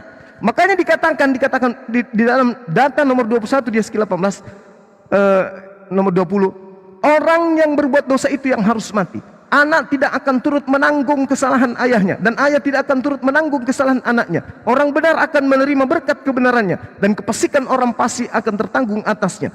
Tetapi jikalau orang fasik bertaubat dari segala dosa yang dilakukannya dan berpegang pada segala ketetapanku serta melakukan keadilan dan kebenaran, dia pasti hidup, dia pasti tidak akan mati. Segala durhaka yang diperbuatnya tidak akan diingat-ingat lagi terhadap dia. Ia akan hidup karena kebenaran yang dilakukannya. Apakah aku berkenan kepada kematian orang fasik? Demikianlah firman Tuhan Elohim. Bukankah kepada pertobatan supaya ia hidup? Jikalau seorang yang benar berbalik dari kebenarannya dan melakukan kecurangan, seperti segala kekejian dilakukan orang-orang fasik, apakah ia hidup? Segala kebenaran yang dilakukan tidak akan diingat lagi. Dia harus mati karena ia berubah setia dan karena ia melakukan dosa. Tetapi kamu berkata, tidakkah Tuhan tidak tepat? Dengarkan dulu, hai kaum Israel, apakah tindakanku yang tidak tepat? Kalau tindakanmu itu kau merasa tidak tepat. Kalau orang benar berbalik dari kebenarannya dan melakukan kecurangan sehingga ia mati, ia harus mati karena kecurangan yang dilakukannya. Sebaliknya, kalau orang fasik bertobat dari kefasikan yang dilakukannya dan ia melakukan keadilan dan kebenaran, ia akan menyelamatkan nyawanya. Dia insaf dan bertobat dari segala durhaka yang dibuatnya, dia pasti hidup, dia pasti tidak akan mati. Ini firman Tuhan, Yeskiel 18. Kenapa saya katakan ini firman Tuhan menurut kaidah orang Yahudi? Karena di data nomor 1 yang mengatakan, maka datanglah firman Tuhan kepadaku. Sedangkan penyaliban di Kristen tidak ada. Tuhan berfirman kepada Lukas, Tuhan berfirman kepada Yesus, kepada Yohanes, Tuhan berfirman kepada Paulus. Tak ada itu. Tapi itu yang Anda jadikan sebagai acuan iman, bahwa tidak ada Kristen kalau tidak ada penyaliban. Ingat, tidak ada hubungannya tragedi penyaliban dengan Kristen. Nanti ada hubungannya ketika orang-orang Farisi, kaum bidat, orang-orang mahkamah agama dan seterusnya menjadikan kemudian salib ini sebagai jualan kepada non-Yahudi. Terakhir dari saya, Pak, ketika Bapak mengatakan kalau tidak ada penyaliban, kenapa? Maka tidak ada Kristen. Kalau tidak ada penyaliban, penebusan dosa di atas tiang salib, maka tidak ada Kristen. Kristen menjadi banyak sudah 2000 tahun dikarenakan itu. Pak, pesan Yesus di dalam Matius 24 nomor 11, nabi-nabi palsu, pengajar-pengajar palsu akan muncul di tengah-tengah Bani Israel dan menyesatkan banyak orang. Silakan. Sebentar Pak Budi, sekalian saya ingatkan lagi kepada teman-teman, insya Allah nanti mudah-mudahan kita ada usia panjang, diberikan kesehatan di akhir bulan ini atau paling lambat tanggal 2 Februari. Nanti mungkin Bang Zuma akan bertemu dengan Pendeta Esra Soru. Begitu ya Pak Budi ya, kemarin dari hasil pembicaraan, insya Allah. Mohon dukungannya teman-teman ya. Kalau dia ngomong kepada saya minggu kedua katanya. Minggu kedua. Katanya dia. Kemarin sih kemarin sama Umi bilangnya mudah-mudahan bulan Desember di akhir bulan Februari. Di Februari tanggal 2, kalau tidak di akhir bulan ini. Mudah-mudahan Bang Dazuma ya siap ya nanti insya Allah. Insya Allah. Karena banyak ditunggu juga nih Bang Zuma sama Pendeta Esra Soru. Baik, silakan Pak Buas dilanjut lagi.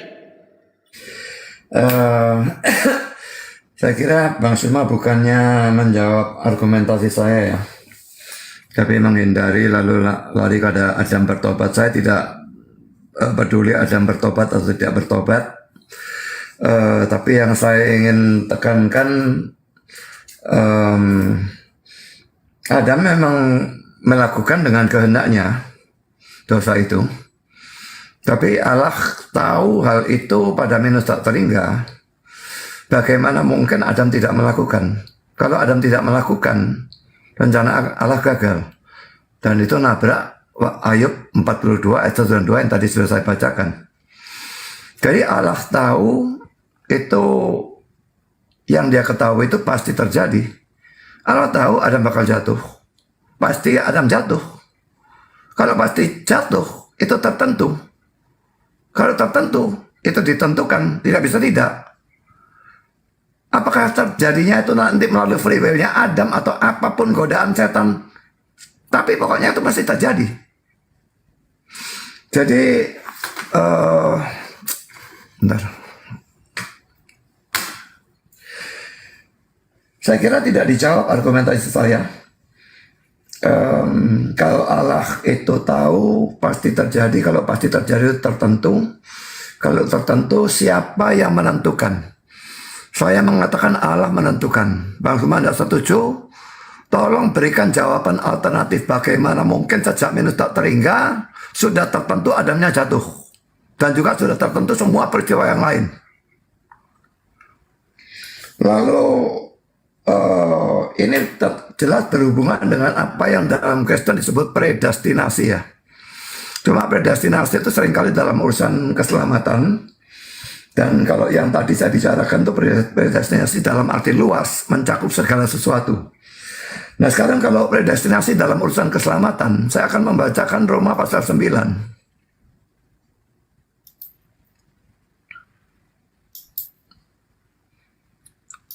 Roma 9, saya akan bacakan mulai dari ayat 10 dan seterusnya ya.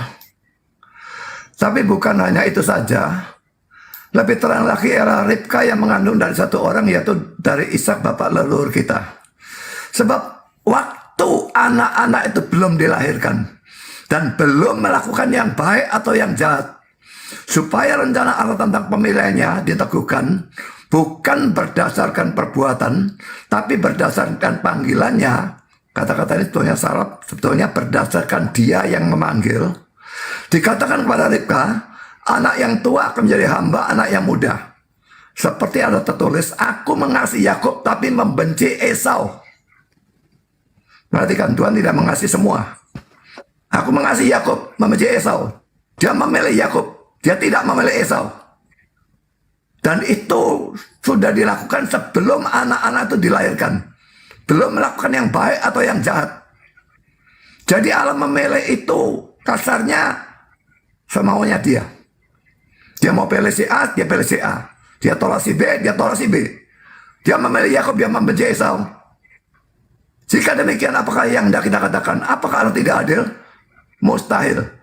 Adanya pertanyaan, apakah Allah tidak adil? Membuktikan adanya predestinasi. Dari semula orang itu dipilih siapa yang akan masuk ke surga dan siapa yang akan masuk ke neraka. Ini teologi dari Calvinisme ya. Saya seorang Calvinis. Kalau saudara bertemu dengan orang yang Armenian, maka ceritanya akan lain. Roma 9 ayat 15, sebab ia berfirman kepada Musa, aku akan menaruh belas kasihan kepada siapa aku mau menaruh belas kasihan. Dan aku akan bermurah hati pada siapa aku mau bermurah hati. Jadi hal itu tidak tergantung pada kehendak orang atau usaha orang, tapi kepada kemurahan hati Allah. Sebab kitab suci berkata pada Firaun, itulah sebabnya aku membangkitkan kau. Membangkitkan itu bukan maksudnya dibangkitkan dari orang mati ya, tapi memunculkan ke dalam sejarah, yaitu supaya aku memperlihatkan kuasaku dalam engkau dan supaya namaku dimasyhurkan di seluruh bumi. Jadi ia menaruh belas kasihan kepada siapa yang dikehendakinya dan ia menegarkan hati siapa yang dikehendakinya. Firaun jelas ditegarkan, tapi akhirnya dia dibinasakan. Tapi dia menaruh belas kasihan kepada siapa yang dikehendakinya, dia menegarkan siapa yang dikehendakinya. Semua tidak tergantung kehendak orang, usaha orang, tapi tergantung kemurahan hati Allah. Dia akan menaruh belas kasihan kepada siapa dia mau menaruh belas kasihan. Dia akan bermurah hati pada siapa dia mau bermurah hati. Kalau Bang Suma mau kesaksian saya. Saya ini tidak lahir dari keluarga Kristen ya. Tidak ada satu yang Kristen. Saya lahir dalam satu keluarga kafir, 10 orang dalam keluarga semua kafir. Bukannya kami komunis ataupun ateis, tapi kami tidak religius. Jadi boleh dikatakan tidak punya agama, kalaupun saya sekolah di sekolah Kristen. Tapi saya tidak punya agama. Dan saya tidak ke gereja. Saya bahkan ada sedikit kebencian kepada Kristen. Satu orang tante saya yang begitu fanatik dengan Kristen, setiap datang ngomong gereja, ngomong Yesus, dan jengkelnya setengah mati saya kalau dia datang ke rumah saya. Saya masuk kamar, saya tinggal. Tapi pada waktu saya di tingkat 2, saya di ITS, saya dapat problem dalam studi saya. Dan saya berdoa. Berdoa kepada Tuhan yang tidak saya kenal. Karena saya sekolah di sekolah Kristen, ya sudah berdoa kepada Yesus. Dan ajaib, saya pikir saya pasti tidak lulus pada satu ujian itu. Ternyata saya lulus. Saya lulus, saya tahu bahwa saya lulus bukan karena saya pintar. Saya lulus bukan karena saya belajar, sekalipun saya memang belajar. Saya lulus karena Tuhan menjawab doa saya. Dan itu kali pertama dalam seumur hidup saya, pada usia sekitar 19 tahun.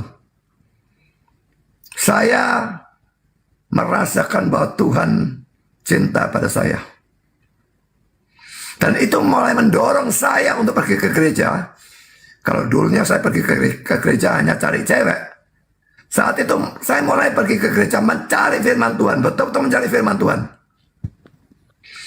Jadi bukan saya mencari Tuhan, Tuhan mencari saya. Nanti saya akan berikan ayatnya. Dan saya mencari Tuhan, cari pendeta-pendeta yang khotbahnya bagus.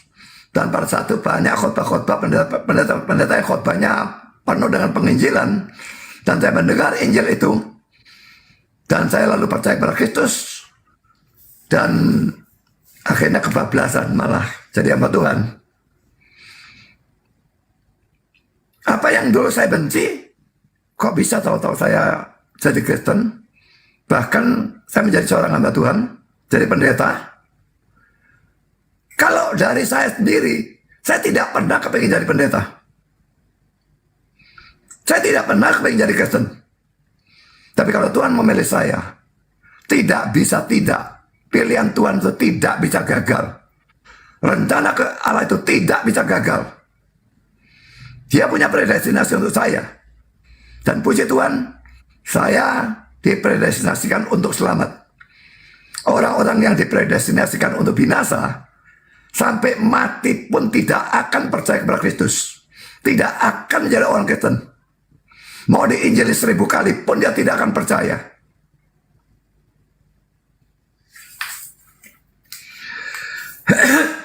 Jadi karena saya itu Kristen, itu saya yakin Tuhan memilih saya. Dan lalu melahirkan saya dan memberikan saya iman. Iman itu anugerah ya. Filipi 1 ayat yang ke-29.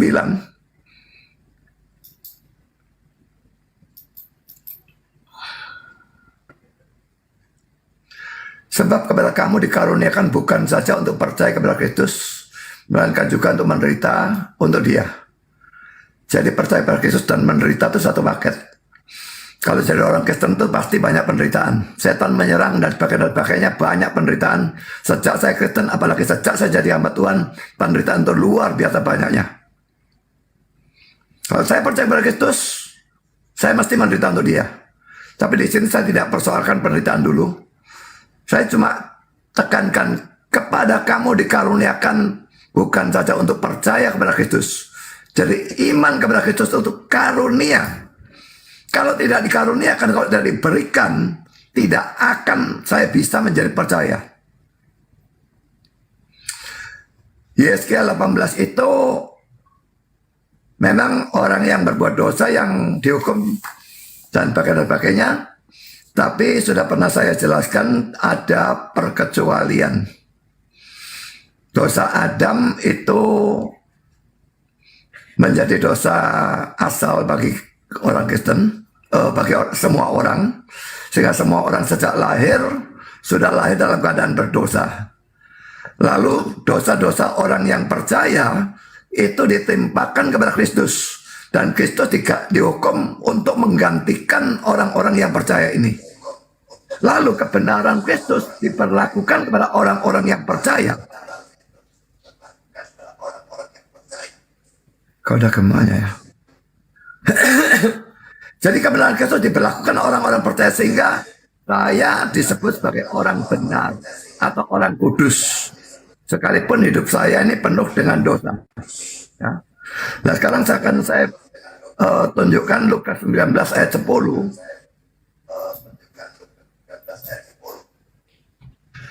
Kenapa kok jadi ada gema ya?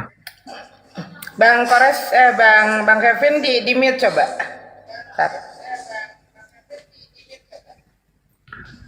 Lukas 19 ayat 10, sebab anak manusia datang untuk mencari dan menyelamatkan yang hilang. Jadi pada waktu orang berbuat dosa dan dikatakan terhilang dalam Alkitab itu, bukan orangnya mencari Tuhan, tapi Tuhannya datang untuk mencari dia. Pada waktu Adam berbuat dosa, apa yang dia lakukan? Apakah dia cari Tuhan? Dia bersembunyi. Dan Tuhan yang cari dia, di manakah engkau? Dan Lukas 19 ayat 10 ini, anak manusia datang untuk mencari dan menyelamatkan yang hilang. Dia mencari, dia menyelamatkan. Kalau dia tidak mencari saya lebih dulu, saya tidak akan mencari dia. Inisiatif ada pada dia dan bukan pada saya. Kalau digantungkan pada free will saya tidak akan mencari dia. Seperti tadi saya katakan, saya ada semacam kebencian terhadap Kristen dulu. Lalu orang Farisi yang menjadikan salib Kristus dan sebagainya. Pendeta, Afwan, dikit. Kembaliin ke tema ya. Temanya kan penyaliban tuh. Lanjutin ke sana arah argumennya, silahkan. Ini orang Farisi menjadikan salib itu, saya tidak habis pikir kenapa itu bisa diucapkan ya. Karena bagaimana bisa orang Farisi? Paulus memang dulunya Farisi, tapi dia jadi Kristen. Jadi saya cuma tolong dijawab argumentasi saya karena saya yakin Bang Suma tidak menjawab, cuma menghindar. Lalu membicarakan pertobatan Adam dan sebagainya. Saya tidak butuhkan pertobatan Adam. Kalau Allah tahu, itu pasti terjadi. Kalau terjadi itu pasti tertentu. Kalau tertentu siapa yang menentukan? Silakan. Iya, baik. Jadi Al-Quranul Karim menjelaskan dalam surah Al-Baqarah dijelaskan alimul ghaibi wasyahadah. Jadi Allah itu mengetahui segala sesuatu yang gaib dan mengetahui sesuatu yang nampak. Bahkan kemudian Allah mengatakan wa huwa ala kulli syai'in alim. Segala sesuatu diketahui oleh Allah. Allah dia maha mengetahui atas segala sesuatu. Tidak ada yang terlepas dari pengetahuannya.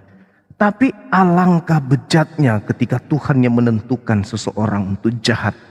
Memilih ini untuk jahat, memilih ini untuk baik. Jadi Tuhan, tadi saya sudah menjelaskan kepada pendeta. Kebenaran itu semuanya sudah diserahkan semuanya kepada manusia. Adam sudah diberikan lebih awal. Silakan kamu makan. Tapi jangan kau makan yang satu ini. Kan sudah dikasih pilihan. Tapi dia tetap makan. Apa yang terjadi kemudian? Ya kena dia imbasnya. Karena dia yang memilih itu. Kan sudah dikatakan jangan kamu makan. Tapi dia makan. Berarti dia yang memilih. Bukan Tuhan yang memberikan pilihan kepadanya. Tapi Allah tahu. Sebelum Adam memilih. Allah sudah tahu Adam nanti akan kelak jatuh ke dalam dosa. Tetapi bukan berarti begitu Allah tahu, lantas Allah datang. Hei, jangan melakukan dosa. Oh, nggak bisa kayak begitu. Kalau itu yang terjadi, tidak ada lagi kejahatan di atas muka bumi ini. Kalau tidak ada kejahatan di atas muka bumi ini, berarti tidak akan ada kebaikan di atas muka bumi ini. Karena segala sesuatu dicipta oleh Allah sesuai dengan kehendaknya. Allah menciptakan segala sesuatunya itu berpasang-pasangan. Kalau tidak ada kejahatan, tidak ada neraka. Kalau tidak ada neraka, ya tidak ada surga. Harus berimbang. Maka kita diberi akal untuk memilih antara kedua pilihan yang Tuhan kasih. Nah, ketika Pak Pendeta mengatakan kemudian bahwasanya Bapak tadinya benci kepada Kristen, kemudian doa. Pak, apa yang Bapak ceritakan kesaksian kayak begitu? Semua juga agama lain mengalami yang kayak begitu. Tetapi ada satu hal yang perlu dipahami. Pesan Yesus dalam Lukas 21 nomor 8. Waspadalah kepada penyesat yang datang membawa namaku. Nah, tante bapak datang membawa namanya ke rumah. Yesus Tuhan. Waspadalah kepada dia. Kata Yesus itu jelas dikatakan oleh Yesus dalam Lukas 21 nomor 8. Waspadalah supaya kamu jangan disesatkan.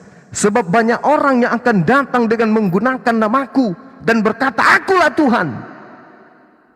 Waktunya sudah dekat. Jangan kau percaya, kata Yesus. Jangan kau mengikuti mereka. Bapak malah mengikuti. Padahal Yesus mengatakan jangan kau ikuti orang-orang yang membawa namaku. Nah, inilah yang perlu dipahami, bahwa orang Hindu juga, orang Buddha juga, bahkan ateis, bahkan orang yang tidak bertuhan pun mengalami keajaiban-keajaiban seperti yang Bapak lakoni. Kemudian terkait dengan penyaliban ini, ya, bahwasanya kembali kita mengurai, penyaliban bagi Yahudi hanya berlaku bagi orang yang dikutuk oleh Tuhan. Satu, nggak bisa dirubah itu, nggak bisa dirubah. Ulangan 21 nomor 23, yang kena kutuk adalah orang yang kemudian dimurkai oleh Allah karena melanggar perintah Allah.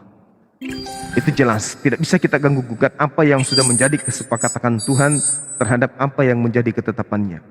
Kemudian ulangan 27 nomor 25, orang yang menerima kutuk, orang yang menerima suap adalah orang yang menerima kutukan. Kemudian orang yang menerima suap adalah orang yang dikutuk oleh Tuhan.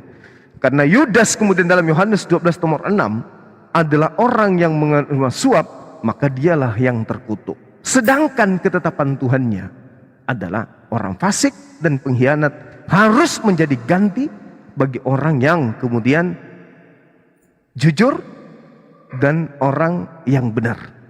Pertanyaannya, Yesus ini orang benar, Yesus ini orang jujur, atau dia ini orang fasik?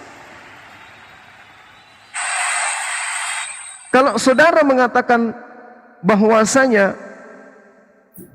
ada pengakuan saudara tadi mengatakan bahwa manusia tidak bisa menebus manusia. Manusia tidak bisa menebus orang lain. Maka Kristus harus turun untuk menebus dosa orang lain karena dia satu-satunya orang yang suci. Justru kalau Yesus itu orang yang suci, maka dia haram hukumnya untuk disalibkan. Tidak boleh dibunuh orang yang benar, Pak, nggak boleh. Tapi kalau di Kristen boleh, karena itu ajaran di luar daripada agama Yahudi. Nah, sekarang permasalahannya adalah ketika di dalam Matius 4 nomor 6, iblis datang, Pak. Iblis datang kemudian mengatakan mencobai Yesus.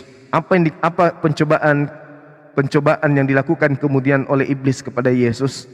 Dikatakan begini, wahai Yesus, sini aku bawa kau ke atas bumbungan bait suci. Buang dirimu ke bawah. Jika kau betul adalah anak Elohim, dalam hal ini hamba yang suci, orang yang taat, yang diutus, kemudian orang yang diurapi, buang dirimu ke bawah.